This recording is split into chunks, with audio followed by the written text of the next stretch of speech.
Hey everyone, Carla here again, going to give it another shot. Today let's look at the Caryl Chessman case.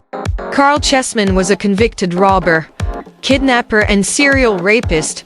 He was born May 27, 1921 and died May 2, 1960 by execution.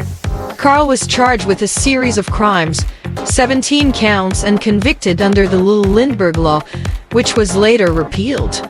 The Little Lindbergh Law was passed by Congress after the kidnapping of the Lindbergh child.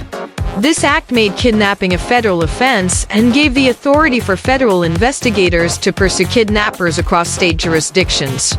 Caryl was the only child of Cyril and Holly Chessman, born in Michigan. The family later moved to Glendale, California in 1922. Caryl's father soon became despondent after a series of failing jobs and attempted to end his own life twice. In 1929, his mother was paralyzed in a car accident. Caryl began to rebel against his parents by committing petty crimes. The family was hit hard by the Depression. Caryl later recalled that he stole food and other items to help his parents. In the weeks of January 1948, a number of robberies and thefts were reported in the greater Los Angeles area. January 13, a 1946 Ford Coupe was stolen. Then on January 18, a man driving a car described as a 1947 Ford Coupe used a red light to stop a vehicle, then used a .45 caliber handgun to rob the occupants. Later that day, a second couple was robbed in the same manner. Police began to suspect the same person was responsible. The newspapers quickly gave the name of the red light bandit.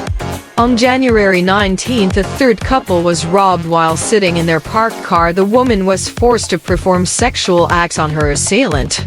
January 22, a couple returning home from a church dance was pulled over. The assailant then dragged the girl, who was 17 years old, to his car. Her boyfriend then drove away and was pursued by the assailant, but was not successful at forcing him off the road. The suspect then drove the young girl to a secluded area where he forced himself on her, threatening to kill her boyfriend if she did not comply. The day after this, the police attempted to pull over a 1946 Ford Coupe matching the description given by the girl and her boyfriend. After a high-speed chase, Caryl and passenger David Knowles were captured and arrested. The pair were interrogated for 72 hours, in which Caryl later claimed he was beaten and tortured. Caryl did confess to being the red light bandit and was positively identified by two of his victims. January 1948, he was convicted on 17 of the 18 counts brought against him and was sentenced to death. Part of the controversy from the Chessman case did stem from the state's unusual application of the death penalty. Because Caryl dragged two of his victims to his car before assaulting them, the court ruled this and because of the Lindbergh Law, it was a capital offense, making him subject to the death penalty. The law was later repealed by the time his trial began, but was in effect. At the time of the crimes, the repeal was not applied retroactively. Chessman claimed his innocence from the beginning, claiming mistaken identity or being framed, and claimed to know the true identity of the perpetrator but refused to reveal them, and claimed his confession was coerced through intimidation. For nearly 12 years of being on death row, Caryl filed dozens of appeals, acting as his own attorney, in which he avoided 8 execution deadlines, some by only a few hours. Most appeals were based on the assertions that he was forced to go to trial unprepared, that the trial was unfair, that confessions were obtained by force, and promises of partial immunity were used in evidence against him, that the Lindbergh Law was unconstitutional, and important parts of the proceedings were missing or incorrect. In 1957, the United States Supreme Court ordered the state of California to conduct a full review of the transcripts. This concluded that the transcripts were substantially accurate. Chessman also took his case to the public with letters, essays, and books in which he published 4 different titles. The first being Cell 2455 Death Row, the second was Trial by Ordeal, the third was The Face of Justice, and the final was The Kid Was a Killer. Caryl's books and public campaigns started a worldwide movement to spare his life.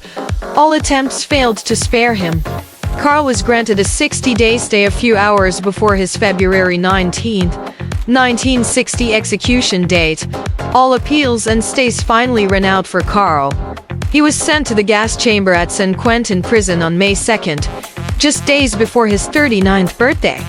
According to some sources, a last-minute attempt by the California Supreme Court was to impose a new stay, but failed when a court secretary misdialed the prison's phone number by the time the call had been routed to the execution chamber. The execution had already begun and could not be halted.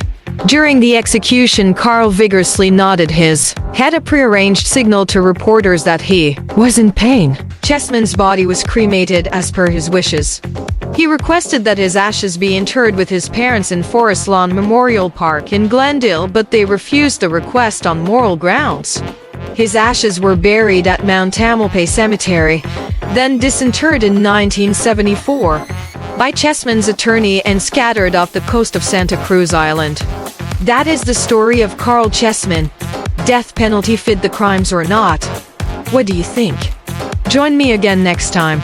Thank you. Come back again.